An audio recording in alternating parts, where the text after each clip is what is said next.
안녕하세요. 오늘 이야기의 주인공은 서울 명동에 50억짜리 빌딩을 가진 은퇴한 CEO 이석규 씨입니다. 그는 평생을 바쳐 이 건물을 지켜왔죠. 하지만 어느 날 작은 사고가 모든 걸 뒤흔듭니다. 그의 아들과 며느리가 아버지의 재산을 차지하기 위해 병원을 매수하고 가짜 진단서를 만들어 성년 후견인을 신청한 겁니다. 이대로라면 빌딩은 헐값에 팔리고 석규 씨는 요양원으로 보내져 평생 재산에서 손을 떼야 합니다.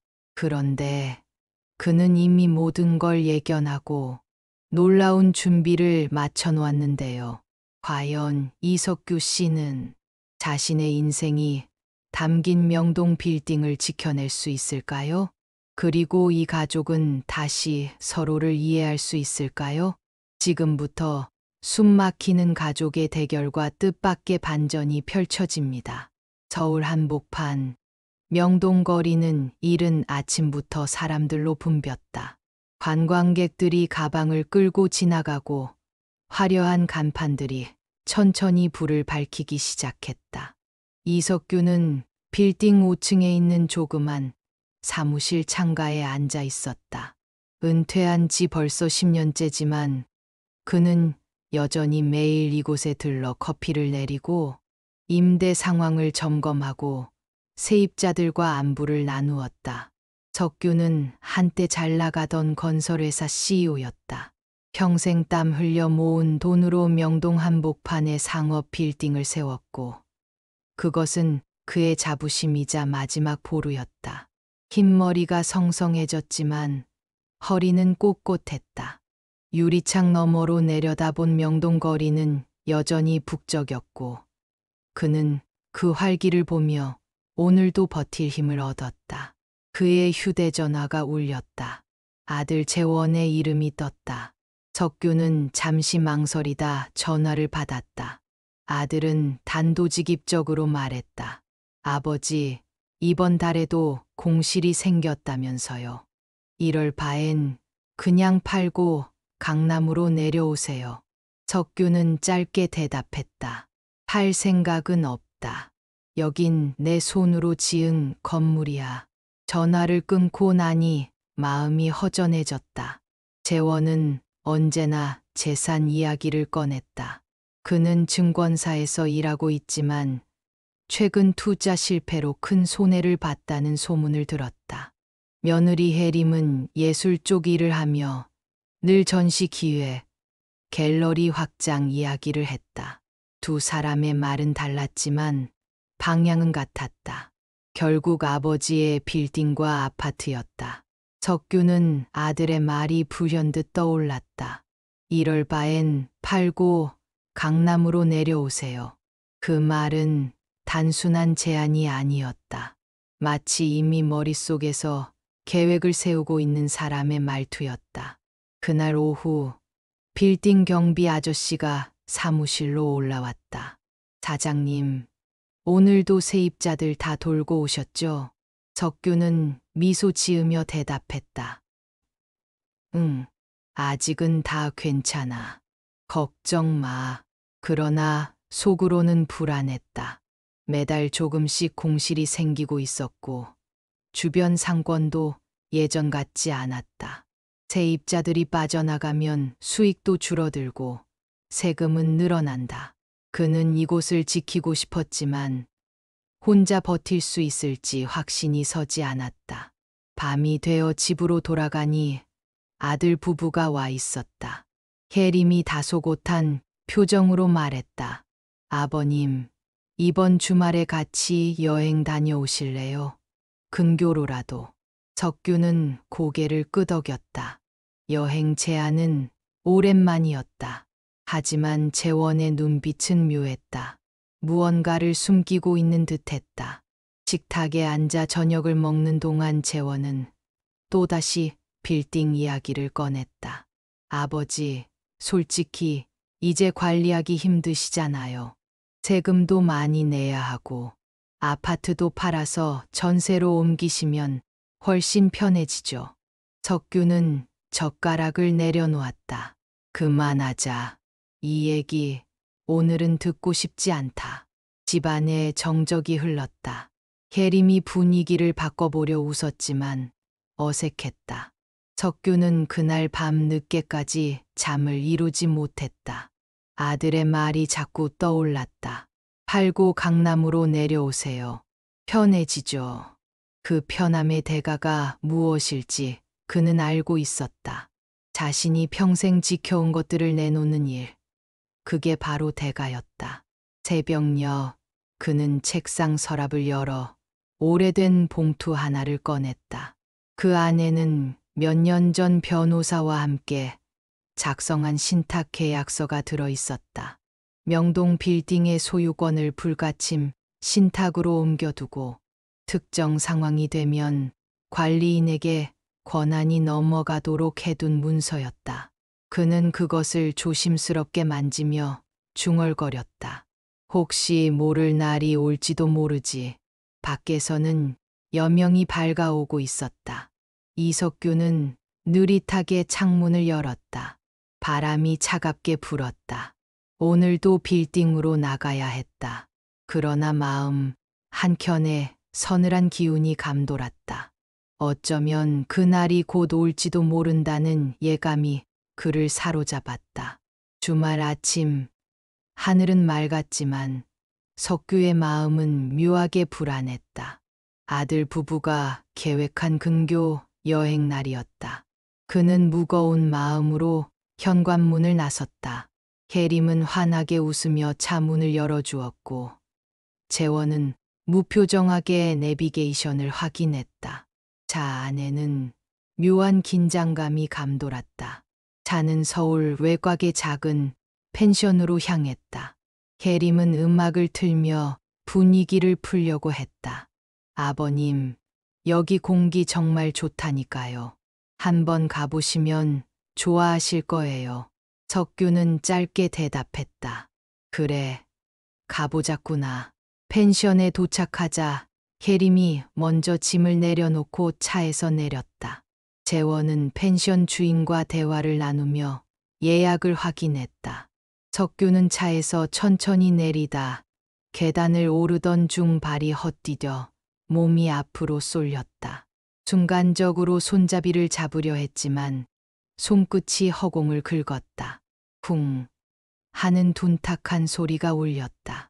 머리가 바닥에 부딪히진 않았지만 어깨와 옆구리에 통증이 퍼졌다. 재원과 혜림이 급히 달려왔다. 아버지, 괜찮으세요? 석규는 이를 악물고 일어섰다. 괜찮다. 그냥 발을 헛디뎠어. 하지만 그날 저녁 통증이 점점 심해졌다. 혜림이 병원에 가자고 권했다. 석규는 마지못해 근처 응급실로 향했다. 의사는 큰 골절은 없다고 했다. 며칠 쉬면 괜찮을 거라며 약만 처방해 주었다. 그러나 재원은 의사의 말을 고지곳대로 듣지 않았다. 아버지 연세에 이런 사고가 계속되면 위험해요. 정밀 검사를 더 받아야 해요. 석규는 손을 저었다. 됐다. 나 괜찮다 했잖아. 하지만 그날 밤 재원은 몰래 휴대전화를 들고 밖으로 나가 통화를 했다. 네, 원장님. 아버지가 또 넘어지셨어요. 이번에 확실하게 검사를 해야 할 것 같습니다. 그의 목소리에는 긴장감보다 계산된 차분함이 묻어 있었다. 며칠 뒤 재원은 아버지를 설득해 대형 종합병원에서 MRI와 심장 검사를 받게 했다. 검사 과정에서 석규는 묘한 불쾌감을 느꼈다. 담당 의사는 그의 눈을 제대로 마주치지 않았다. 검사가 끝나고 재원과 혜림은 결과지를 들고 병원장실로 향했다. 석규는 복도에서 기다리며 초조하게 손끝을 만지작거렸다. 잠시 후 재원이 나타났다. 표정은 심각했다. 아버지, 검사 결과가 안 좋대요. 심장 상태가 예전보다 많이 약해졌고 판단 능력에도 문제가 있을 수 있대요. 석규는 순간 귀를 의심했다. 뭐라고? 판단 능력이 문제라고? 재원은 한숨을 쉬며 말했다. 우리 이번 주 안에 성년후견인 신청을 해야 할 것 같아요. 그래야 아버지 재산도 지킬 수 있고 혹시 모를 사고에도 대비할 수 있죠. 석규는 아무 말도 하지 못했다. 병원의 흰 벽이 갑자기 차갑게 느껴졌다. 그는 알 수 없는 불길한 기운을 느꼈다. 그날 밤 집으로 돌아온 뒤 석규는 오래 앉아 있었다. 손에는 며칠 전 꺼냈던 신탁 계약서가 쥐어져 있었다. 그 종이는 점점 구겨졌고 그의 눈빛은 점점 단단해졌다. 다음 날 재원은 서류를 준비하겠다며 변호사 사무실로 향했다. 해림은 인터넷으로 부동산 매물들을 검색하기 시작했다. 그들의 움직임은 바빴고 석규를 향한 시선에는 묘한 안도감이 깃들어 있었다. 마치 오래 기다린 기회를 드디어 잡은 사람처럼. 석규는 그 모습을 말없이 지켜보았다. 이제 확신이 들었다. 그들은 나를 보호하려는 것이 아니라 내 재산을 움직이려는 것이다. 그의 눈가에 분노가 번졌다. 그날 밤 그는 몰래 변호사에게 전화를 걸었다. 예전에 맡겼던 신탁 서류 다시 확인해야겠습니다. 긴급한 일이 생겼습니다. 변호사의 목소리가 차분하게 들려왔다. 네, 선생님. 곧 준비해 두겠습니다. 석규는 전화를 끊고 깊게 숨을 들이마셨다. 창밖으로 비가 내리고 있었다. 그 빗방울 소리가 이상하게 서늘했다. 마치 앞으로 벌어질 일을 예고하는 종소리 같았다. 며칠 뒤 서울가정법원 접수창구 앞 재원은 변호사와 함께 서류를 제출했다. 서류 봉투에는 성년후견인 신청서라는 글자가 선명했다. 그는 사인을 하면서 짧게 웃었다. 이제 거의 다 됐어. 변호사는 고개를 끄덕이며 말했다. 재판부에서 특별히 이의 제기가 없으면 한 달 안에 후견인 선임 결정이 나올 겁니다. 같은 시간 명동 빌딩 사무실. 이석규는 평소처럼 자리에 앉아 있었지만 마음은 전혀 평온하지 않았다. 그는 손에 쥔 신탁 계약서를 다시 읽었다. 몇 년 전 변호사와 함께 만든 이 문서에는 중요한 조항이 있었다. 소유자가 판단 능력을 상실할 경우 소유권은 자동으로 신탁 관리인에게 이양되며 관리인은 매매와 담보 설정을 거부할 권리를 가진다. 그는 그 문구를 손가락으로 천천히 짚었다. 이제 이걸 움직일 때가 온 것 같구나. 그는 휴대전화를 들어 변호사에게 전화를 걸었다. 변호사님, 서류 다시 점검해야겠습니다. 그리고 신탁 관리인과 미리 연락해 두시죠. 전화기 너머 변호사가 잠시 침묵하다 말했다. 혹시 아드님이 움직이기 시작했습니까? 석규는 짧게 대답했다. 맞습니다. 생각보다 빠르군요. 같은 시각 재원은 부동산 중개사무소에서 매수 희망자와 미팅을 하고 있었다. 그는 아버지의 상태를 걱정하는 척하며 말했다. 지금 아버지 건강이 많이 안 좋으셔서요. 그래서 빨리 정리하고 싶습니다. 중개사는 상황을 이해한 듯 끄덕이며 매수자를 설득했다. 가격만 잘 맞으면 빨리 진행할 수 있을 겁니다. 며느리 해림은 집에서 노트북을 켜고 있었다. 그녀의 검색창에는 해외 부동산 투자, 이민 준비, 세금 회피 방법 같은 키워드가 줄지어 있었다. 그녀는 자신도 모르게 미소를 지었다. 이제 곧 자유로워질 거야. 석규는 이런 움직임을 눈치로 알아차렸다. 집안 공기는 하루가 다르게 무거워졌다. 재원은 저녁 식탁에서 자주 전화를 받았고 해림은 의미심장한 눈빛으로 웃었다. 그는 일부러 아무 말도 하지 않았다. 오히려 더 자세히 그들의 계획을 지켜보려 했다. 어느 날 밤, 그는 몰래 집을 나와 변호사 사무실로 향했다.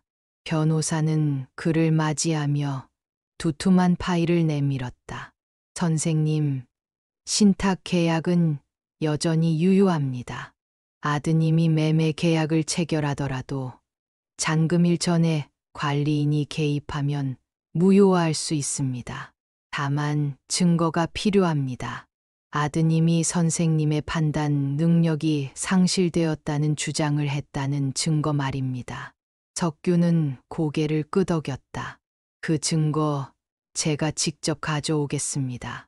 그는 다음 날 병원을 찾아갔다. 의사에게 조용히 말했다. 지난번 제 진료 기록 열람할 수 있습니까? 의사는 잠시 난감한 표정을 지었지만 석규의 단호한 눈빛에 결국 자료를 내주었다. 기록을 살펴본 그는 곧 이상한 점을 발견했다. 내가 하지도 않은 말이 적혀 있군. 인지 저하 의심. 결정권 제한 필요. 그는 손끝이 떨렸다. 이건 조작이야. 그날 저녁 석규는 경비 아저씨에게 부탁해 빌딩 로비 CCTV 영상을 확인했다. 며칠 전 재원이 의사와 몰래 통화하던 장면이 고스란히 남아 있었다. 그는 영상을 복사해 USB에 담았다. 이제 준비는 절반쯤 끝났다. 하지만 재원의 움직임도 빨라졌다. 부동산 계약서에 사인이 이뤄졌고 잔금일이 잡혔다. 날짜는 보름 후였다. 석규는 달력을 가만히 바라보았다. 보름 그때까지 끝내야 한다. 그는 조용히 창밖을 바라보았다.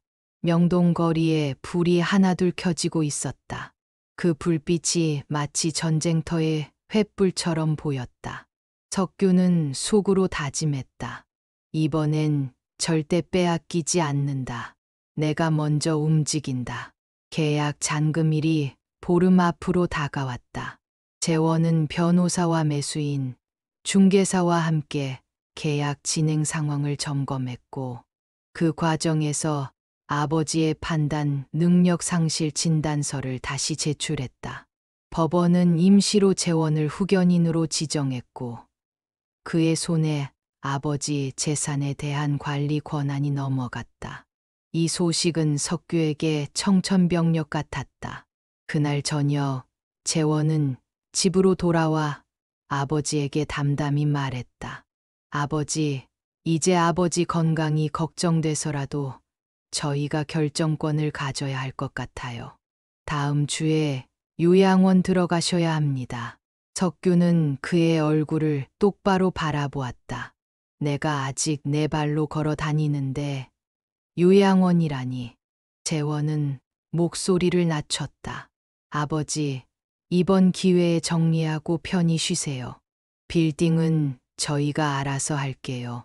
석규는 말없이 방으로 들어갔다.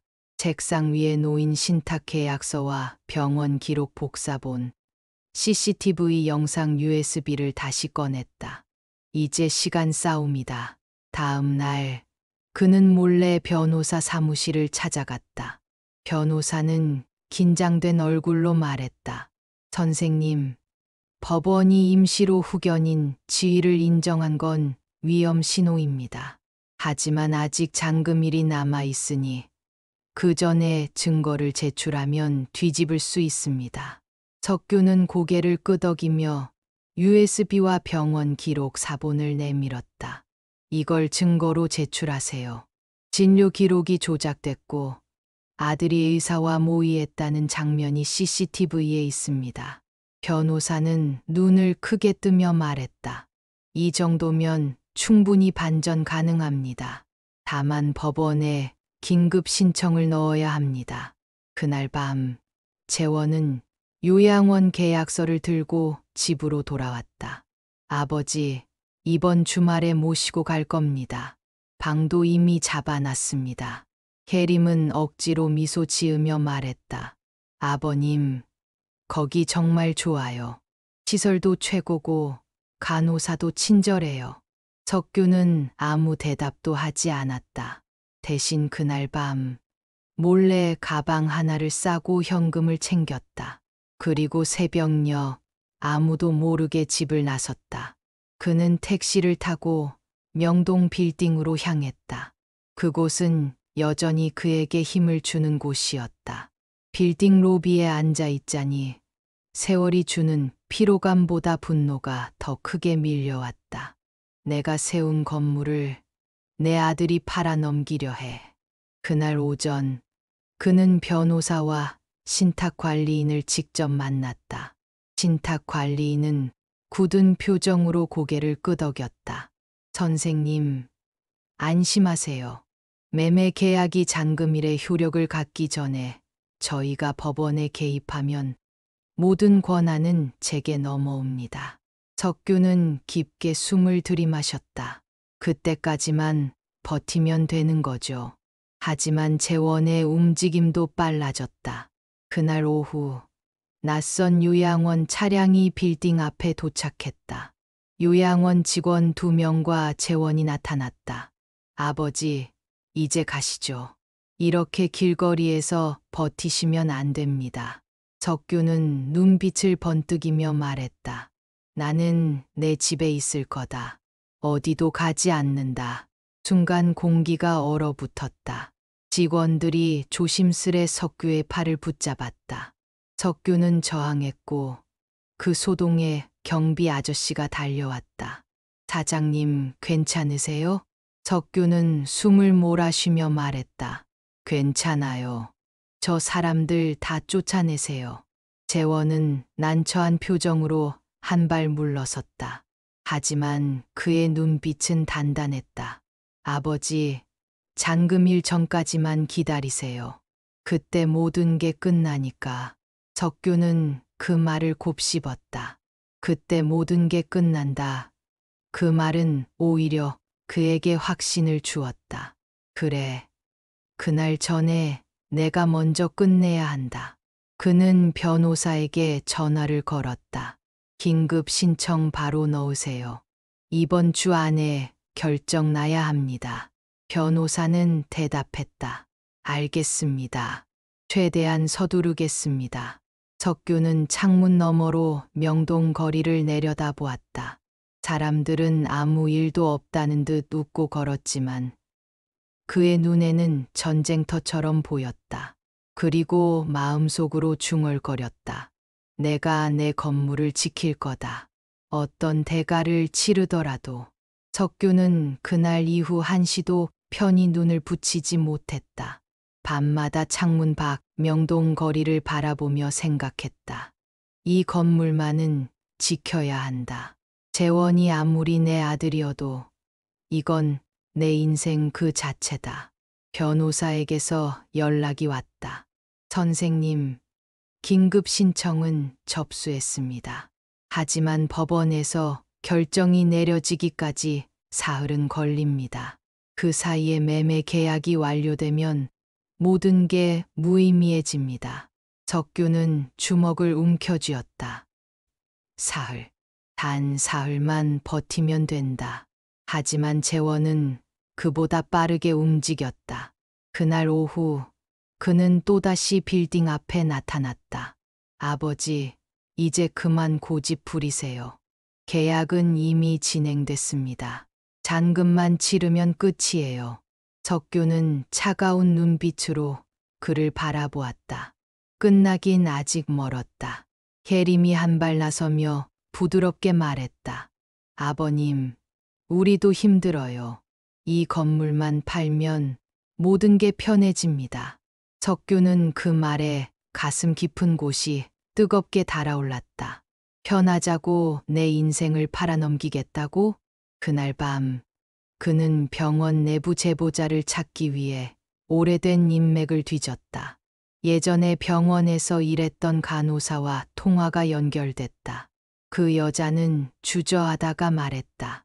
선생님, 그때 진단서 이상했어요. 제가 기록을 봤는데 그날 선생님은 분명 정상 판정을 받으셨거든요. 그런데 며칠 뒤에 갑자기 치매 진단서가 새로 떴어요. 석규는 숨을 고르며 말했다. 그거 증언해 줄 수 있습니까? 여자는 잠시 침묵하다가 대답했다. 제가 직접 가서 말하겠습니다. 다음 날 새벽, 석규는 빌딩 2층 사무실에서 기다렸다.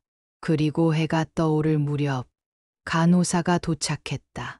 그녀는 떨리는 손으로 USB에 담긴 의료 기록 사본을 건넸다. 이걸 법원에 내세요. 진실은 이 안에 있습니다. 석규는 깊이 고개를 숙였다.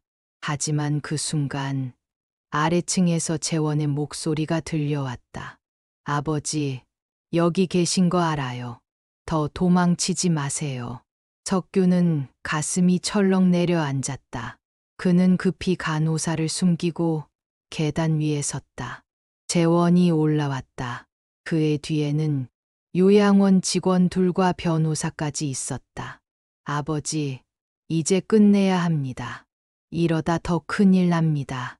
석규는 한 발 내려서며 말했다. 끝내긴 아직 이릅니다. 내가 끝낼 때까지는. 두 사람의 눈빛이 계단 위아래에서 부딪혔다. 숨소리만 들릴 만큼 긴장이 팽팽하게 흘렀다. 석규는 마지막 힘을 짜내듯 외쳤다. 법원에서 곧 결정 날 거다. 그 전까지 아무도 이 건물에 손 못 댄다. 재원의 표정이 굳어졌다. 아버지, 이번 주 안에 계약 끝내겠습니다. 그땐 아무도 막지 못해요. 석규는 단호히 대답했다. 그 전에 내가 막을 거다. 반드시. 그리고 그날 밤, 그는 법원에 직접 가서 긴급 심리를 요청했다. 비 오는 법원 앞 계단에서 비를 맞으며 서 있는 그의 모습은 그 자체로 하나의 전투 같았다. 그는 하늘을 올려다보며 중얼거렸다. 내일이면 끝난다. 내일이면 모든 게 판가름 난다. 법원 대심 판정안은 숨소리조차 조심스러운 공기로 가득 차 있었다. 석규는 재판정 가운데 앉아 있었다. 회색 정장에 단정한 넥타이, 손등에는 세월이 만든 푸른 혈관이 도드라져 있었다. 그 옆엔 변호사가 앉아 서류를 차분히 정리하고 있었다. 반대편 재원과 혜림이 들어왔다. 재원은 억지로 침착한 표정을 지었지만 손끝이 떨리고 있었다. 혜림은 입술을 꽉 깨물며 자리를 잡았다. 판사가 들어오자 모두 일어섰다. 짧은 망치 소리, 그리고 판사의 낮고 단호한 목소리가 울려 퍼졌다. 오늘은 피의견인 이석규 씨에 대한 성년우견인 개시 심리를 진행합니다. 석규는 조용히 숨을 고르며 판사를 똑바로 바라보았다. 마치 이 한 번의 심리가 인생의 마지막 싸움인 것처럼 느껴졌다. 재원의 변호사가 먼저 일어났다. 이석규 씨는 최근 사고 이후 급성 심장 질환을 앓고 있으며 기억과 판단 능력이 현저히 떨어졌습니다. 이를 입증하는 진단서와 전문의 소견서를 제출합니다. 법정 모니터의 진단서 사본이 띄워졌다. 석규는 주먹을 꼭 쥐었다. 그때 그의 변호사가 차분히 말했다. 존경하는 재판장님, 저희는 해당 진단서가 조작된 것이라는 증거를 확보했습니다. 순간 법정이 술렁였다. 판사가 고개를 들어 물었다. 증거를 제시하세요. 문이 열리고 간호사가 들어왔다. 그녀는 떨리는 발걸음으로 증언대에 섰다. 저는 당시 진료 기록을 직접 확인했습니다. 이석규 선생님은 정상 판정을 받으셨습니다. 그런데 며칠 후 기록이 바뀌어 있었습니다. 판사가 눈썹을 찌푸렸다. 기록이 바뀌었다고요? 간호사는 USB를 꺼내 들었다. 여기 원본 기록이 있습니다. 모니터에 두 개의 기록이 나란히 띄워졌다. 첫 번째는 정상, 두 번째는 치매 초기. 재판정안이 숨 막히듯 조용해졌다. 판사가 낮게 물었다. 누가 이 기록을 수정했습니까? 간호사는 조심스럽게 말했다. 병원 내부 권한을 가진 사람이 아니면 불가능합니다. 석규의 변호사가 다시 말을 이었다. 저희는 병원 직원의 계정으로 접속한 흔적과 날짜를 확보했습니다. 그리고 그 날짜는 피후견인 신청 이틀 전입니다. 재원의 얼굴이 하얗게 질렸다. 그는 자리에서 벌떡 일어나 외쳤다. 아버지가 건물을 팔지 않으려고 꾸며낸 거예요. 우리 가족 다 알잖아요. 아버지가 요즘 정신이 오락가락한 거. 석규는 느리지만 단호하게 입을 열었다. 내 정신은 멀쩡하다. 하지만 너의 욕심은 이미 한계를 넘었다. 순간 판사가 망치를 내리쳤다. 정숙하십시오. 그리고 한참을 서류를 들여다본 판사가 결정을 내렸다. 청년우견 개시 신청은 기각합니다. 또한 이석규 씨의 명동 빌딩과 관련된 권한은 신탁관리인에게 위임됩니다. 법정은 다시 술렁였다. 재원은 자리에 주저앉았다. 계림은 눈가에 눈물이 맺혔다. 석규는 깊은 숨을 내쉬었다. 그러나 재원은 쉽게 포기하지 않았다. 그는 변호사를 노려보며 말했다. 아직 잔금일이 하루 남았습니다. 계약을 취소하지 않으면 손해배상 청구로 아버지도 위험해질 겁니다. 석규는 조용히 그를 바라보았다. 내일이면 알게 되겠지. 누가 진짜 위험해지는지. 법정 밖으로 나오자 가을비가 부슬부슬 내리고 있었다. 석규는 우산을 펴지 않고 빗속을 걸었다. 이 싸움이 아직 끝나지 않았음을 그는 알고 있었다.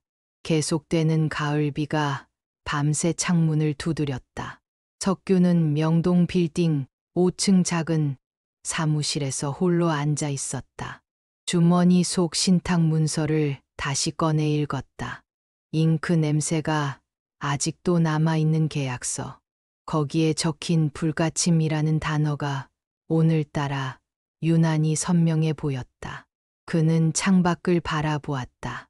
젖은 네온 사인이 번져 흐르는 거리. 평생 이 거리의 변화를 지켜본 그의 마음은 무겁고도 단단했다. 이 건물은 내 삶의 마지막 증거다. 누구에게도 넘길 수 없다. 그때 전화벨이 울렸다. 신탁 관리인의 목소리가 들렸다. 선생님, 이제 계약 취소를 진행할 겁니다.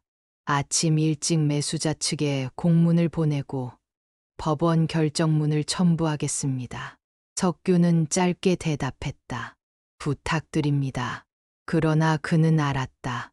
재원이 순순히 물러설 리 없다는 것을. 다음 날 아침 건물 앞에는 재원과 혜림이 서 있었다. 그들은 이미 변호사와 함께 도착해 있었다. 재원은 차에서 내리자마자 소리쳤다. 아버지, 이렇게까지 해야겠습니까? 우리 가족 아닙니까? 석규는 계단 아래로 내려왔다. 너도 알잖아. 가족이면 더더욱 이러면 안 된다는 거. 재원은 손에 계약서를 흔들었다. 이거 아직 유효합니다. 잔금 치르고 등기 치면 끝입니다. 석규는 느리게 고개를 저었다. 끝났어. 신탁에서 계약 무효 통보를 보냈다. 이 건물은 이제 내 손에서 완전히 벗어났다. 재원의 얼굴이 일그러졌다. 아버지 결국 이렇게 하셨네요. 계림은 울먹이며 말했다. 우리는 그냥 살고 싶었던 거예요. 빚만 아니었으면. 순간 석규의 눈에 눈물이 맺혔다. 너희 힘든 거 모른다고 생각하니. 하지만 내 건물까지 팔아가면서 너희 빚 갚아줄 순 없어. 그건 내가 평생 지켜온 내 이름, 내 삶을 부정하는 거다. 그 순간 신탁 관리인이 나타났다. 계약은 취소되었고 법적으로 모든 권한은 우리에게 이양되었습니다. 그리고 손해배상 청구는 오히려 매도인 측에서 하게 될 겁니다. 재원은 그 말을 듣고 무릎을 꿇듯 주저앉았다. 혜림이 그의 어깨를 붙잡았다. 아버님, 죄송합니다. 석규는 한참 그들을 바라보다가 말했다. 이제 너희가 할 일은 하나다. 내 인생 다시 세워라. 빚은 너희가 갚아야 한다. 나는 너희가 다시 일어서는 걸 보고 싶다. 그날 밤 석규는 빌딩 옥상에 올라가 명동의 밤거리를 내려다보았다. 비가 그친 하늘에 달빛이 빌딩 유리에 비쳤다. 그는 가만히 속삭였다. 이제 끝났다. 그리고 이제 시작이다. 며칠 뒤 명동 빌딩 1층 카페에는 은은한 재즈 음악이 흘렀다. 석규는 창가에 앉아 따뜻한 커피를 마시고 있었다. 창문 너머로는 점심시간을 맞은 직장인들이 분주히 오갔다. 몇 달 동안 숨막히던 긴장과 법적 다툼이 끝난 후 이 거리의 풍경이 유난히 평화롭게 보였다. 그날 아침 재원으로부터 편지가 도착했다. 아버지, 죄송합니다. 우리는 그동안 너무 조급했습니다. 다시 처음부터 시작하겠습니다. 혜림도 새로 일을 시작했어요. 우리 아이가 태어나면 꼭 보여드리겠습니다. 석규는 편지를 내려놓고 한참이나 가만히 앉아 있었다. 그의 얼굴엔 깊은 피로와 함께 알 수 없는 미소가 번졌다.